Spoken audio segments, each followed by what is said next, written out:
Down to the ground. He yells, "Staff Sergeant, get down!" And I get down, and I rifle and everything. I hit the ground, and there's this little hill there. And next thing I know, I'm going, "What's going on?" And next thing I know, I see movement. I see people running. I see vehicles. And next thing I know, pop, pop, pop, pop, as quick as I could. And then, as that's happening, I hear one of my other Marines farther down this way yelling at me, Staff Sergeant, there's another vehicle approaching us." Of course, at this time, they're scared to death of any vehicles. He says to me, "Can we shoot it? Can we shoot it?" In a panic, because the vehicle's moving at us quickly. And I say, "No, nobody shoots it until I say so." See, Marines are like pit bulls. You got to control them. You got to maintain control and have that control, just like your employees. Not in a hectic, mean kind of way, but in a, they really are. So I said, "No, nobody shoots it until I say so." And I'm watching this vehicle. It's far away, so I have plenty of time to think, but it's moving quick. It's going down this dirt road. And I can hear it going through the gears, because there's nothing, like I told you earlier, there's nothing out there but 2 houses. Nothing out there but 2 houses. Almost nobody. We hadn't seen any of those neighbors, those 2 houses, anybody from those 2 houses the whole time we were there. So there's Staff Sergeant, it's getting closer. Can we shoot it? I'm like, on 3. So I tell him, 1, I start waving the thing, trying to get the vehicle's attention. I say 1, 2, and I start pop, pop, pop, pop, pop, pop, pop. I start shooting the thing first. And of course, right? Lead the way. And I see my rounds impacting on the front of that vehicle. I see the sparks. And as soon as though the first spark hit, as soon as my first round hit, those Marines unloaded a hail of gunfire into that thing. Right? And then, not that it was needed, but another Marine shot it with a 50 caliber machine gun. And it caught fire, big massive fireball, and rolled off into a ditch. To this day, I still don't know who was in the vehicle. But I do know this. There's no way I was going to risk anybody else getting hurt or killed. Because just like you and your organizations, those Marines are entrusted in my care. They depend on me to bring them home safely, and their families depend on me to make the hard call in their favor. So I have no regrets. I have no idea who was in the vehicle, but I do know I wasn't going to take the risk. So fast forward a little bit, the helicopter finally gets there. Now helicopters are big targets. So when the helicopter started to land, then mortars really did start coming into our position. Everybody's scrambling like roaches. As the mortars touch down, whoo, whoo, just like you see in the movies, but way louder. Luckily, it was only a couple, and luckily we only took a couple of more casualties from it. Helicopter lands. We start loading everybody up really quickly. We had so many casualties that we could not fit them all in the helicopter. I remember going to one of my better Marines. His name was Lance Corporal Hernandez. He wasn't even old enough to drink in the United States yet. And I go on the helicopter, and it's so noisy. My ears are ringing, and I hear the rotor, and I go, "Hernandez, you gotta get off, get out." He had a big piece of shrapnel hanging out of his cheek. It made me creepy just to think about and to look at. And I'm like, "Hernandez, you gotta get off. You're not that bad. There's worse than you. We gotta make room. Get off." Again, because I had loyalty, those Marines would do anything for me. He ran right off. And by the way, I forgot to mention, that was the 3rd time Hernandez had been wounded that deployment. Luckily, they were just all minor wounds, all 3 of them. So he gets off, we load up everybody, and finally the last Marine we loaded on that helicopter, I'll never forget it. His name was Corporal J.G. Melawat. He was my assistant squad leader. He was my second in command. So we were very close. Anytime I couldn't make a meeting, he would fill it for me. If I was at a meeting, he was organizing the Marines. He was 1 rank below a sergeant. Anytime I was putting rounds down range at the enemy, he was on the radio with higher, explaining to him what we're doing. or calling in a medevac or whatever else is needed. So this part's a little bit hard for me to tell. So I'm loading him on. Now, to me, he looked fine.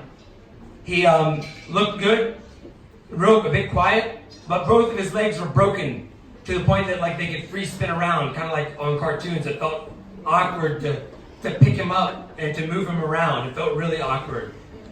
So we load him, as I'm loading him on the helicopter. By now, by the way, the pilots are really, they were so brave to land in that hot LZ.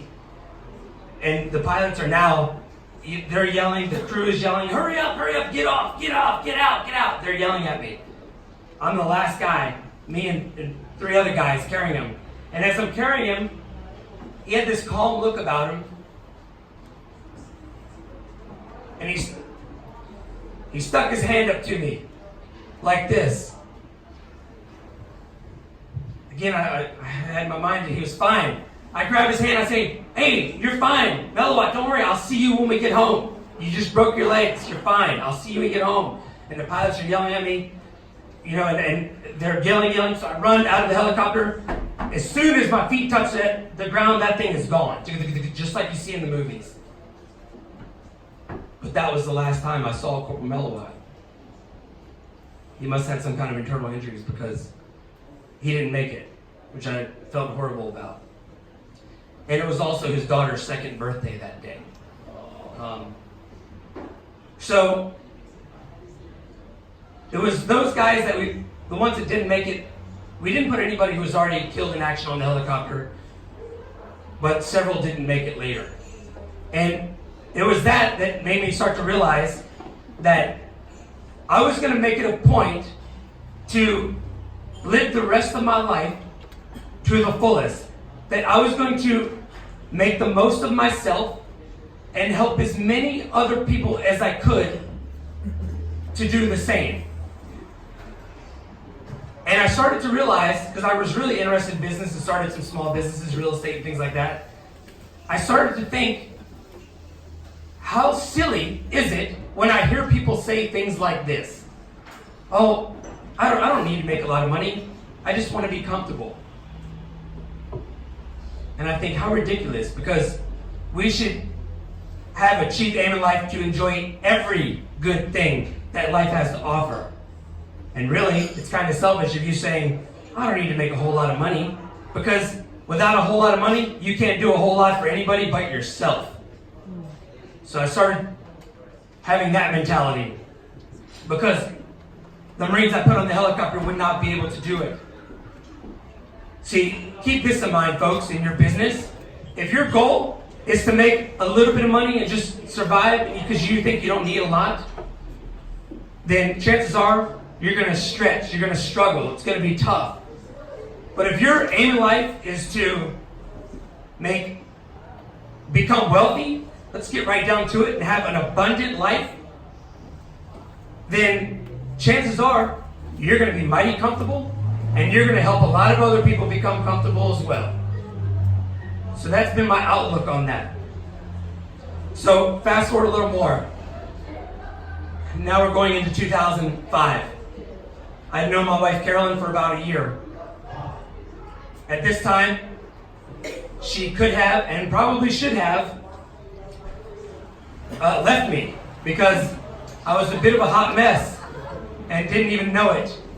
I suffered from PTSD pretty bad. I would sometimes get mad over nothing or have mood swings over nothing because I was too hard-headed to get help for mental health. Too hard, man, I'm good, dog, I got this. You know how we are.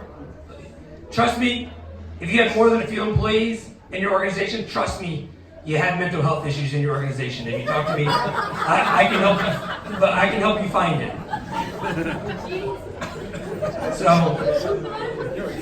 So, anyways, and I'll explain a little further. So, poor Carolyn had to put up with things such as, I'd come here to visit her, and we'd stay at Park Ridge Apartments in Sydney. And every time someone would, a neighbor, apartment above, below, left, right, would shut a sliding glass door, it makes a boom. Middle of the night, boom, I'm up. What's going on? She said, it's okay, come back to bed. Again, she probably could have and should have, okay? And there's other times she'd come to visit me, and we took a trip to Vegas. And when the plane touched down, you know the planes make a kind of a scary sound when they touch down? Well, I was asleep on that flight to Vegas. Keep in mind, by the way, I'm on my best behavior because we've only known each other a year, and 8 months of that was on deployment. I was on deployment, okay? So I'm on my best behavior. That plane touches down, and I yell, everybody get down! You laugh right now, but it wasn't funny at the time. Okay? And things like that happened. And even several times after, and on occasion, I might roll over in the middle of the night and say something like, can you hand me my rifle? Can you hand me my pistol? And she'll calmly say, you don't need your rifle. Go back to sleep. Okay? And Carolyn introduced me to a lot of other things. The spiritual world, if you will. And I got further into the church and started studying meditation, hypnosis. Authors such as Marshall Silver, Napoleon Hill, Tony Robbins, all the greats. I watched a movie called The Secret. That was a massive life changer for me. And then I started to study all the authors that are in it. Amazing movie. Total game changer. So I found myself using the things that they taught to help myself. And in the process, at that time, that my second combat tour, I was only in charge of about 50 Marines. Now, that number grew from 50, though, very quickly to 100 within the next year or two, then to 300 within another year or two after that, and then all the way up to 1,000.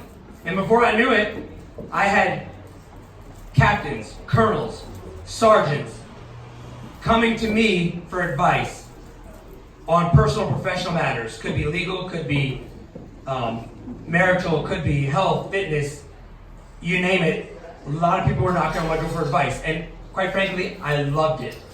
But really, all I was doing was teaching them what I had learned. That's when I got a passion for it. And then, right as I made the decision to get out of the Marine Corps, because I want my little girl to have a father, that I made the decision to get out. About the same time, one of my favorite authors in the movie The Secret, named Joe Vitale, I got an amazing offer to co-author a book with Joe Vitale, which is like the opportunity of a lifetime, to say the least, and I'm very humbled. And of course, right then and there, I knew for certain what I should be doing for the rest of my time on the planet. And that, ladies and gentlemen, is how I became an entrepreneur. So, what does this have to do with you and your business? Well, I'm going to tell you a few things that really worked for me over these years. And if you'll do what I tell you to do here tonight, your life will never be the same, whether it's personal, professional. If you do what I tell you to do here tonight, whatever it is you want to have, do, or become, ladies and gentlemen, it is yours. Okay? We're going to learn this in 2 steps. I call it the Sergeant Major Garcia 2-step.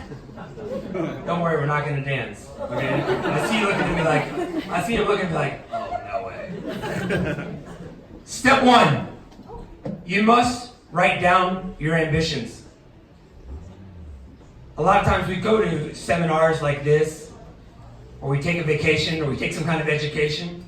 We have some kind of peace and quiet for ourselves. And we start to become clear on the things we want to have, do, or become. We even start to become clear on the strategies to make it happen.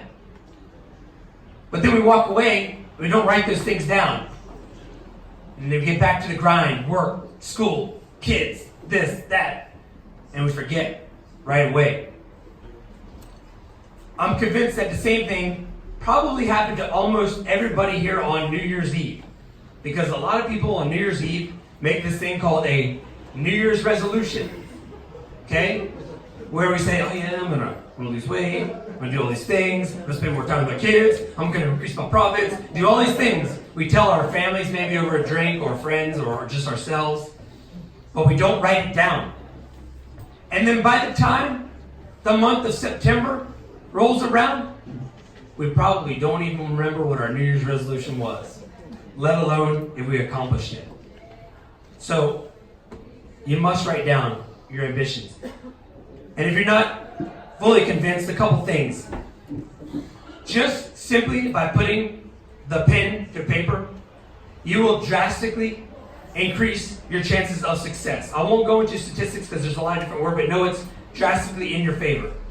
And if you're still not fully convinced on the importance of writing down your ambitions, let me ask you this. By show of hands, on days that you get crazy busy, like your worst Mondays after a long weekend ever, on your really busy days, who here likes to utilize a to-do list? Put them up if you like a to-do list. Put them up nice and high so everybody can see you. High, high. Those who don't have them up probably have really good memories. Okay? So, almost everybody here likes to utilize a to-do list, but yet we don't utilize a to-do list for the things that are most important to us in life. The things we want to do for ourselves, the things we want to do for our families,